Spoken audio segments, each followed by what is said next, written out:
سطر کے بارے میں بتائیں کیا حکم ہے؟ تالاب میں اکٹھے نہانا ہاف نیکر پہن کر کیا جائز ہے؟ اور دوسری بات، ٹی وی پر جو کشتیاں دکھائی جاتی ہیں وہ بھی ہاف نیکر، اس کے بارے میں بتائیں کہ سطر کا حکم واقعی ہم میں سے ہر شخص کو معلوم ہونا چاہیے۔ پہلے یہ کہ سطر کہتے کسے؟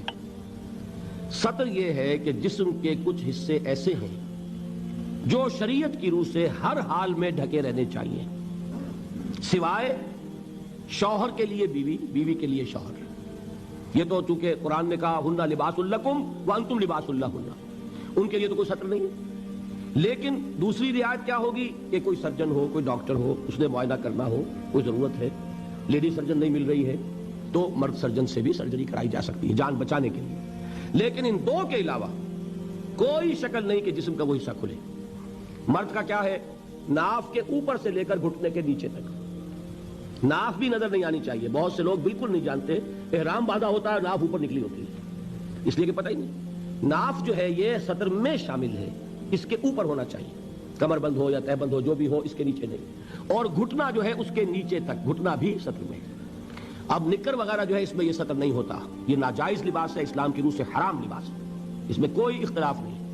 یہ ہے مرد کا معاملہ۔ عورت کا معاملہ کیا؟ پورا جسم سطر ہے سوائے چہرے کی ٹکیا، ہاتھ یہ پہنچوں سے باہر، اور پاؤں ٹخنے سے نیچے۔ یہ میری بہنیں بھی یہاں موجود ہیں، وہ بھی توجہ سے سنیں۔ یہ عورت کا جسم سطر ہے، بال سطر میں شامل ہیں، یہ ڈھکے رہنے چاہیے۔ یہی وجہ ہے کہ عرب ممالک میں وہ رومال کا رواج ہے، ہمارے ہاں دوپٹے کا رواج ہے۔ باقی یہ ہے کہ شوہر کے سامنے کھل سکتا ہے، ڈاکٹر کے سامنے کھل سکتا ہے اس کے علاوہ، لیکن باقی کسی کے سامنے بھی، باپ کے سامنے، بھائی کے سامنے، بیٹے کے سامنے، کسی عورت کے سامنے جسم نہیں کھل سکتا سوائے تین حصوں کے: چہرے کی ٹکیا، پورا سر نہیں، ہاتھ کلائیوں تک، اور پاؤں ٹخنوں تک۔ یہ ہے کن کے لیے؟ یہ بھی محرم جو ہیں۔ اب ان کے لیے عورت چہرہ کھلا رکھ کر بھی سامنے آ جائے گی، نامحرم سے چہرہ بھی چھپانا ہے، یہ حجاب کہلاتا ہے، یہ سطر نہیں ہے، یہ حجاب ہے۔ سطر حجاب کا حکم جو ہے وہ سورہ احزاب میں ہے۔ وہ کون ہے محرم جن کے سامنے عورت آ سکتی ہے چہرہ کھول کر؟ اس کی فہرست سورہ نور میں موجود ہے۔ اپنے باپ، شوہر کے باپ، اپنے بیٹے، شوہر کے بیٹے یعنی سوتیلے بیٹے، اپنے بھتیجے، شوہر کے بھتیجے نہیں، شوہر کا بھتیجا نامحرم ہے، اپنے بھانجے عورت کے، شوہر کا بھانجا نہیں، شوہر کا بھانجا نامحرم ہے۔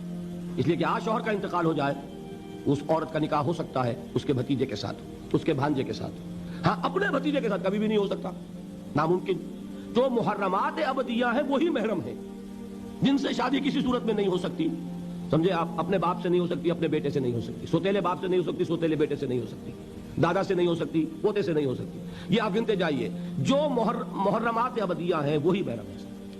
ان کے سامنے عورت چہرہ بھی کھلا رکھ کر آ سکتی ہے، باقی کے سامنے آئے گی چہرہ چھپائے گی۔ یہ ہے اسلام کے احکام۔ اللہ تعالی ہمیں ان پر چلنے کی توفیق عطا فرمائے۔